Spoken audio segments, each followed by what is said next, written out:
vamos tratar de um assunto de alto interesse para todos nós, para aqueles que são deficientes e para aqueles que não são deficientes. Eu vou tratar da deficiência como diferença. Todos nós somos diferentes. Não existem duas pessoas iguais.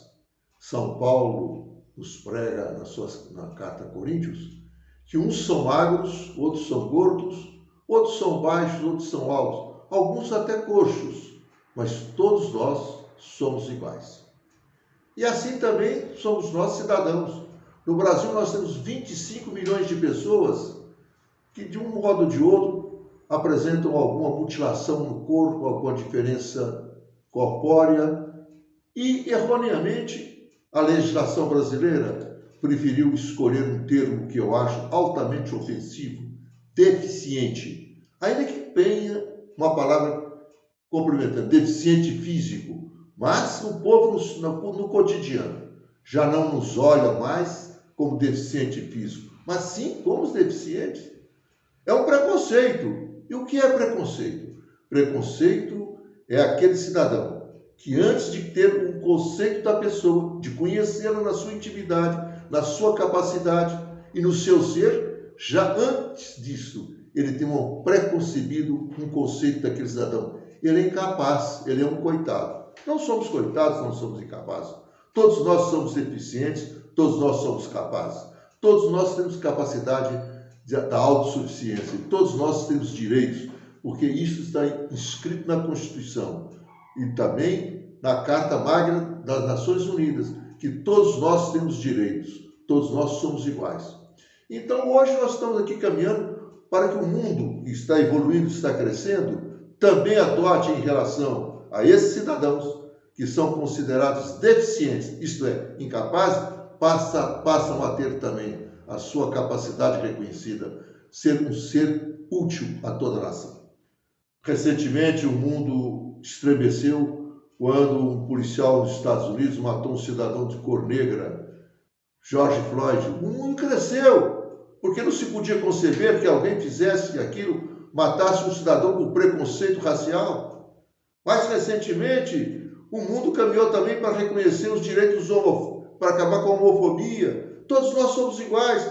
Ainda agora eu vejo uma reportagem de um médico que quer defender os cidadãos que são gordos, porque todo mundo, aquele gordo, aquele gordinho, num tom pejorativo e que pode diminuir a capacidade e o direito de viver do cidadão. Então também agora estou procurando, hoje, ao completar 85 anos de vida, depois do exercício da atividade profissional como advogado durante 62 anos.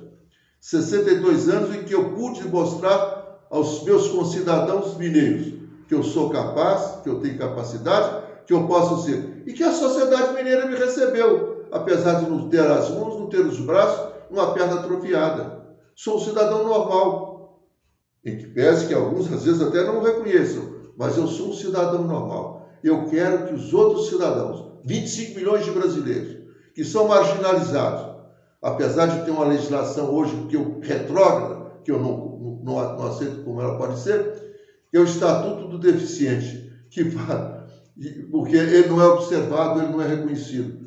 Uma empresa grande que tem a obrigação, às vezes, de contratar 5% dos seus operários, seus trabalhadores, que sejam portadores de alguma deficiência física, vai contratar o cidadão para trabalho mais baixo, com mais vil. Eu confesso que eu nunca vi nenhuma empresa grande apregoar. Necessitam de cidadãos portadores de deficiência física, que sejam advogados, que sejam médicos, que sejam engenheiros. Nós sempre pedem naquelas classes. Eu não tenho nada contra a classe baixa, mas ele quer menosprezar, ele quer dificultar. E quando pedem, vejam, o jornal Estado de Minas publica há mais de 3 anos, diariamente, um anúncio grande. Preciso de pessoas portadoras de deficiência física, que tenham curso superior, que tenham curso de extensão, que tenham curso disso, daquilo. Ele não vai encontrar. Por quê? Por que ele não vai encontrar? Porque o próprio Estado dificulta o acesso ao cidadão que tem defeito físico, que seja com alguma portadora, alcançar aquilo. Raros são os que conseguem. Podem procurar. As escolas estão fechadas, estão impedindo. Ainda agora, mais recentemente, o ministro da Educação brasileiro, esse cidadão que ocupa um cargo alto e importante, abertamente da empresa diz que as pessoas portadoras de deficiência física não devem serem acolhidas nas escolas regulares, porque antes deles se beneficiar, eles vão atrapalhar. É um preconceito. Esse cidadão se diz professor, se diz dono de uma universidade, se diz um titular numa crença religiosa, se diz cristão, mas ele não demonstra para ninguém de que ele tem capacidade e percepção de ver que só a inclusão social, só quando nós somos integrados, não só na escola, mas também na sociedade. E aqui vai um aviso. Outro dia eu vi uma reportagem no Instagram do menino pequeno, rindo, sorrindo. Ele tem um defeito físico parecido comigo, com um sorriso, brincando na praia, se atirando nas ondas. É isso que precisa fazer. A família é o primeiro lugar onde a criança deve ser integrada na sociedade. Ela deve ser trazida para o meio social, para que ela possa crescer já se sentindo solta, livre, alegre. Aí ela vai criar a sua autossuficiência. O que é autossuficiência? É ele aprender por si próprio, por si mesmo, desenvolver as atividades normais do dia a dia. Eu não tenho as mãos, não tenho os braços, mas como é que o senhor escreve? Eu pego a caneta desse jeito que está aqui, seguro aqui eu escrevo. Rápido, com toda facilidade. Eu utilizo todos os instrumentos da sociedade. Isso ninguém me ensinou na escola, isso eu fui aprendendo no dia a dia da minha vida. Eu sou de origem materna de italianos, imigrantes italianos. Minha avó era uma velha, como toda italiana, com aqueles aventais longos, e que trazia sempre uma vassoura nas mãos. É a figura típica da matriarca. Mas era uma boa matriarca, porque nós vivíamos no mesmo quintal, no mesmo terreiro, e nunca ouvi dela uma palavra que pudesse me recriminar ou impedir que eu desenvolvesse as atividades comuns. Todo dia o que eu ouvia da velha quando eu estava no quintal era assim: vazia, que italiano quer dizer, vai para a rua, vai procurar os seus, vai brincar, vai jogar futebol. Aprendi a jogar futebol, fui bom de bola. No colégio, depois, consegui também, na faculdade, jogava bola. Então eu fui crescendo dentro do ambiente que me dava condições de crescer comigo mesmo, de criar minha autossuficiência e de me poder expandir e me integrar na sociedade. E eu acho que é isso que precisa fazer. O governo tem que desenvolver atividades nesse sentido, tem que criar esses incentivos e as escolas têm que partir para isso. Daí a importância da inclusão na escola regular. Porque no momento em que eu vou participar, que eu vou conviver com outros cidadãos, com outras crianças que não têm meu defeito, eu vou acabar sendo aceito por elas e elas vão me aceitar. Tudo é uma questão de visão, de ótica, de ponto de vista. A criança vai crescer, nós vamos crescer. E aí nós vamos acabar com esse problema e eu vou criar para o cidadão a autossuficiência, porque a autossuficiência é o primeiro degrau para que nós possamos adquirir a autoestima. E na autoestima eu vou vencer o mundo, eu vou vencer a todos, eu vou ser um cidadão importante como os outros, qualquer. Então nós temos que partir, na minha ótica, na minha visão, de uma campanha. Hoje, luta-se para acabar com o preconceito. Vamos acabar com o preconceito? Vamos acabar com essa expressão, aquele cidadão deficiente ele não pode entrar? A coisa que eu acho mais ridícula no mundo e mais altamente ofensiva é quando o cidadão diz, não, as pessoas portadoras de deficiências físicas têm prioridade de ser atendimento. Mas me desloca e me coloca no guichê, lá no canto do muro, que está escrito para deficientes, parturientes, mulher que traz crianças no colo e que estava aumentando, e idosos. Não que eu tenha preconceito de estar junto com ele, não, mas que me coloca num único guichê, que tem uma fila de 20, 30, 50, enquanto os outros guichês estão todos vazios. E eu não posso ser atendido nos outros. Porque isso é uma discriminação odiosa. Se dá preferência, que deixe que eu entre em qualquer guichê, qualquer fila, na frente. Normal. Vou chegar, dá licença, eu tenho preferência, você te dá preferência. Então eu não quero ser separado, apartado da sociedade. Isso é apartar. É como na escola, diz o ministro, nós estamos criando escolas especializadas, vou te botar num gueto, você vai ficar com os seus, só quem tem deficiência que você vai conviver. Eu vou continuar sendo deficiente, jamais eu vou conseguir me desenvolver, e crescer e ser útil à sociedade. Eu posso ser útil à sociedade, e eu sou hoje útil à sociedade, eu tenho certeza disso. Então é importante que, primeira campanha, é que os órgãos de imprensa, a sociedade brasileira, caminhem para acabar com essa expressão odiosa. Esse cidadão é deficiente, porque isso traz no próprio cidadão, abate a sua autoestima, joga por terra.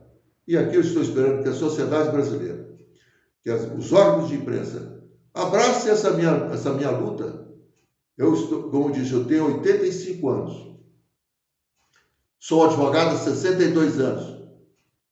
E não sou deficiente. Tenho limitações físicas. Participei, na minha vida profissional, em mais de 1.700 júris. Defendi na Revolução mais de 600 brasileiros, prefeitos, deputados, senadores, padres, que foram acusados de subversão. E fui considerado um cidadão comum na tribuna, respeitado pelos juízes, pela classe em que eu vivo.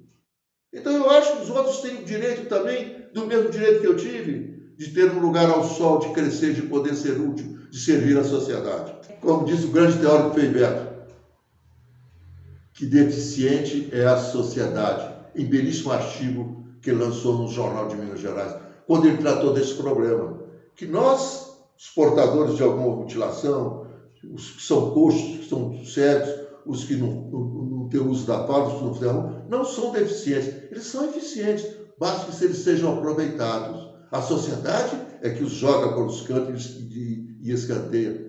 Precisamos incluí-los no nosso meio. Precisamos aproveitar essa mão de obra grande, que está aí farta. Tem um grande cientista, que é Steve Hobson, que foi um grande físico. Sofria de uma doença grave, deformante, que o levou à cadeira de roda e que ele não tinha condições de sequer movimentar as mãos e os pés e até fazer uso da fala. Mas esse homem foi importante na ciência, foi importante no progresso do mundo. Era um físico, desenvolveu atividades famosas, ficou famoso. E era um cidadão que, se olhasse, vamos dizer, coitado. Ele não era coitado, ele era um capaz, ele era um autossuficiente. E ele nos deixou um legado grande. E outros tantos estão aí que não podem chegar porque não têm oportunidade. Quando ele bate numa porta, ele fala assim, você é aleijado, você não pode trabalhar aqui, você não tem capacidade. Precisamos acabar com isso. Eu sei que isso faz parte da cultura do mundo, faz parte da cultura da sociedade, porque a Bíblia, lá em Levítico, Jafé disse a Moisés que os coxos, os incapazes, os que não tinham, que eram doentes, etc., não tinham direito de servir a Deus. Também nós vamos encontrar mais recentemente, no livro A República, de Platão, quando ele prega a democracia, que também dizia que os coxos, os doentes, os mutilados, não têm direito à assistência médica, deveriam morrer, se quer poder ter uma oportunidade na vida. Isso tem que acabar. Isso criou-se na sociedade uma expressão que dói. Eu tenho certeza que quando o cidadão, que às vezes tem uma mutilação, coitado, ele não é coitado, ele é um cidadão útil, às vezes ele é um cidadão importante, ele não precisa dessas expressões. Nós temos que aprender a conviver, a viver, nós temos que viver com amor. O amor exige cada um, nós respeitamos nossa semelhança. É, portanto, importante, nesta hora em que o mundo abre os olhos para as diferenças, todos nós somos diferentes, todos os diferentes têm direito na sociedade, e nós queremos também o direito para aqueles que são mutilados, aqueles que têm problema na visão, na fala, na audição, aqueles que têm dificuldade até na locomoção, todos eles têm direito de participar da sociedade, de servir a sociedade. Nós podemos ser todos importantes, nós todos poderemos cooperar e trabalhar para o crescimento da sociedade. Esta é a campanha que eu estou lançando, pedindo à imprensa brasileira que passe a destacar para que desapareça esse estigma que marca o cidadão. Coitado, ele é incapaz, ele é ineficiente, ele não pode conviver no meio de nós. Eu fiz uma afirmação aqui, agonia mesmo, mas eu já lhes disse que eu tenho 85 anos. Às vezes a memória falha um pouquinho. Nós temos não 25 milhões de pessoas consideradas deficientes, mas 40, segundo o IBGE, 45 milhões de brasileiros são considerados deficientes, incapazes. Não podem produzir nada. O Estado não lhes dá condições, não aproveita a sua mão de obra. E se aproveitasse, nós teríamos, pode ter certeza, um Brasil melhor, mais justo, mais humano e mais cheio de amor. Antes de encerrar essa nossa live, eu quero me colocar à disposição de todos, dos amigos que hoje estão me assistindo, para qualquer eventual dúvida, para esclarecer sobre o assunto, e às vezes até porque necessitam de uma orientação sobre essa matéria que nós estamos tratando, de preconceito, de inclusão. Estou à disposição de todos para orientar. Isso não custa nada para ninguém, é de graça. E mais ainda, para fazer um apelo: divulgue meu YouTube, porque ele vai servir e beneficiar centenas de pessoas. Obrigado.